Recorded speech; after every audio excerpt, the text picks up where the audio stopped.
premier à l'hôtel de ville et le second à l'église. Je dis hôtel de ville parce que le mot fait tout de même un peu plus riche que mérite. Vous pensez bien, dis-je, qu'il ne saurait être question ici de vous en infliger un troisième, à l'heure précise, surtout, où nos jeunes virtuoses vont avoir l'occasion de nous donner la mesure de leur corde vocale. Au surplus d'ailleurs, et je tiens à le souligner ici, au surplus, les discours de ce matin, s'ils n'étaient pas tout à fait de forme et de valeur égale, n'en avaient pas moins le mérite de s'inspirer l'un et l'autre de fort beaux sentiments. Je dirais même de sentiments très élevés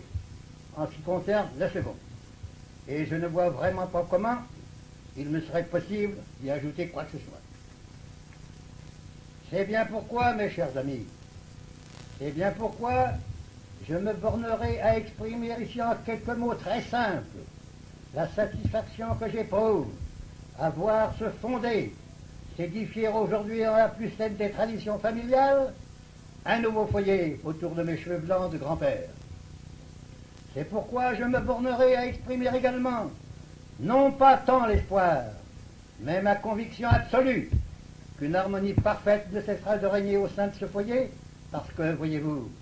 bien que nous le sachions tous, on ne répétera jamais assez que sans harmonie, sans bonne humeur, et aussi sans un minimum de compréhension mutuelle, il n'y aura jamais de bonheur réel dans l'existence, surtout dans l'existence conjugale. Et c'est pourquoi, enfin, je formulerai le vœu, assez naturel, vous en conviendrez, qu'avant d'aller prendre au guichet de la destinée le billet, le fameux billet qui, comme vous savez, donne droit, mais pour l'aller seulement, au grand voyage dans l'inconnu, le vœu dit qu'il me soit donné de voir sauter sur mes genoux quelques jolies petites têtes blondes ou brunes, la couleur importe peu, qui viendront à leur tour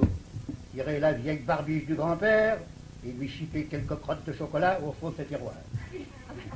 Mes amis, mes chers amis, je lève mon verre et je le lève bien haut, au bonheur et à la félicité de nos jeunes époux. Bravo!